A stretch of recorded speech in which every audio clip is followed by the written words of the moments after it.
All right, so get ready because this one is, well, it's a wild ride, that's for sure. We're diving into a world that's equal parts fascinating and honestly a little out there. Imagine picturing a to-do list. But this isn't your average grocery shopping, call your mom kind of list. This thing reads like a sci-fi character's morning routine, except this time, someone is actually claiming to live it.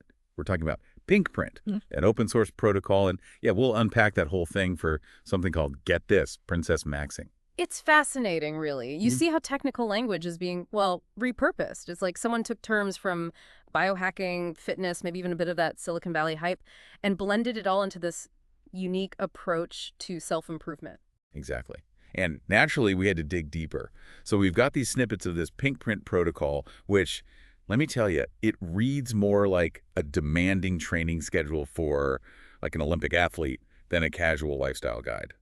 And then, just to add another layer to this whole thing, we found a LinkedIn profile. It's for someone named Jade Stokes. And it might give us some context or maybe just raise even more questions. Indeed. The Pinkprint protocol, a LinkedIn profile, it's like we're trying to piece together this puzzle, right? Trying to find the missing links between a very, very personalized routine and the professional background of someone who might be behind it. Okay, so let's break down this pink print protocol step by step because some of these elements are, well, let's just say a lot. It starts simply enough. Wake with the sun. Sounds harmless, right? But then it jumps right into capillus red light therapy for hair growth. Now, I mean, red light therapy, it's not exactly new agey anymore, right? But this specific brand, Capillus, that's where things get interesting. Is this just about hair? Or are we talking some serious skin rejuvenation, biohacking level stuff here? You've hit on something important, the specificity. It's really interesting. Capellus is a brand. It's not just, a general type of red light therapy. So it makes you think, right? Like specific product endorsement. And while red light therapy does have some science backing it up for hair growth and skin health, combining it with everything else on this list, it makes you wonder about the bigger picture, the overall goal. Is it purely aesthetic? Or are we aiming for something more? Right. And it's not just the red light. The protocol also mentions a longevity mix. That's part of their zero-off meal, which I guess is a whole other conversation. I mean, I'm all for a good breakfast smoothie. But this longevity thing, it has me wondering what's actually in this mix. And is there any real science to support it? Or is this just clever marketing, playing on our very human desire to, well, live longer? Longevity mix, a perfect example, really, of how marketing terms can be slippery. Without knowing the ingredients, it's impossible to say if there's any scientific basis for that claim. However, we can look at current trends in longevity research, right?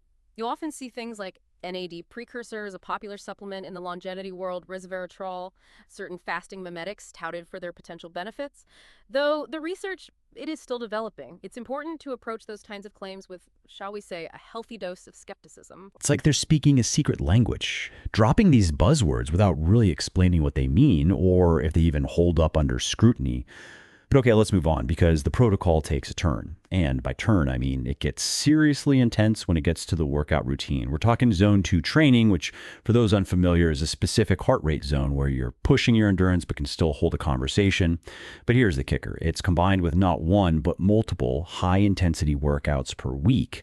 Uphill backward walks, slant board squats, the list goes on and on. This is next level fitness dedication. The workout regimen is definitely where the pink print protocol reveals its intensity. Zone 2 training, while popular among athletes, is usually balanced out with a more moderate approach to recovery.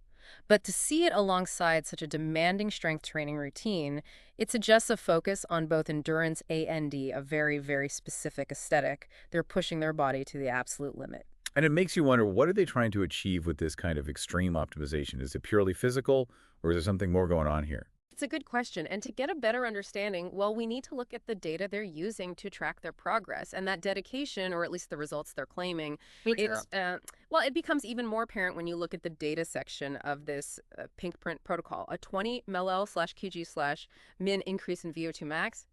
That's significant. Yeah. We're not just talking about being in shape here. This is approaching like elite athlete levels. Imagine running a marathon, but at a near sprint. Seriously, they're claiming a VO2 max of almost 70. Just to put that into perspective, for most people, a good VO2 max falls somewhere in the 40s or 50s, depending on age and sex, of course. And it's not just the VO2 max.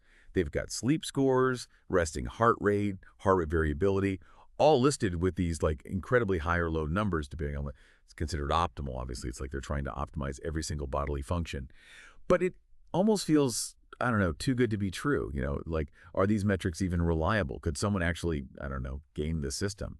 Manipulate their sleep score, for example, if they wanted to. That's an excellent point. And it gets to the heart of the issue with, well, self-tracking and how we present ourselves online, right? While these metrics can be helpful indicators of health and fitness, they can also be, let's just say, manipulated or, at the very least, misinterpreted. Sleep trackers, for example.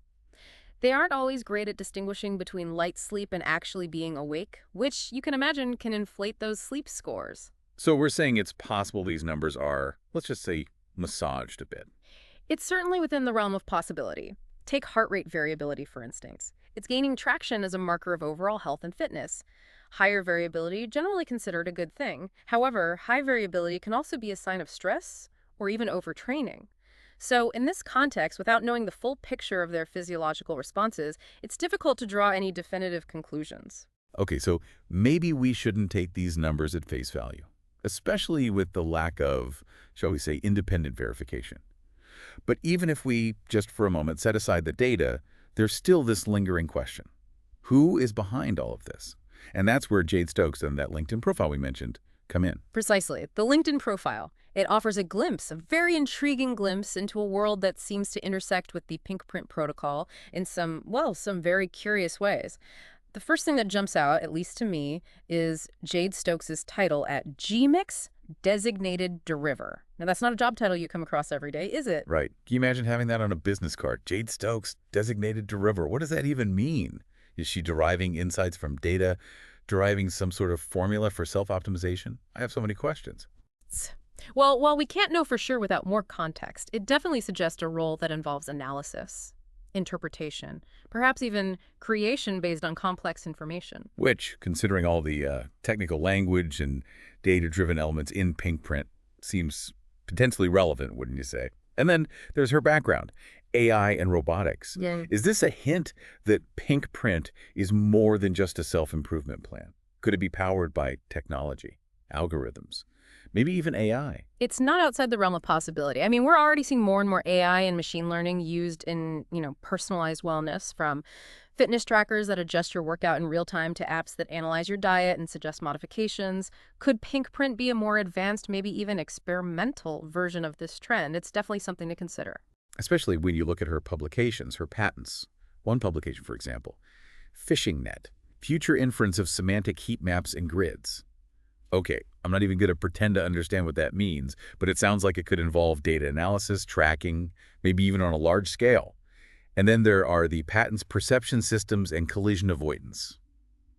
Is it a stretch to think there might be a connection to body awareness, biofeedback, maybe even like hacking the brain's perception of fatigue or pain? It's certainly possible. The lines between the physical and the digital, they're blurring more and more these days. We've got wearable tech tracking our biometrics, giving us feedback constantly. Could Jade Stokes be at the forefront of developing even more sophisticated systems for monitoring, even manipulating human performance? Okay, I have to admit, this is both fascinating and a little bit terrifying. This deep dive started with a quirky protocol for princess maxing, and now we're in a full-blown conspiracy theory involving AI, biohacking, and some, let's just say, very high-tech self-optimization. It does make you wonder, doesn't it? Is pinkprint a glimpse into the future of personalized wellness? A future where data-driven algorithms guide us to our most maxed-out selves?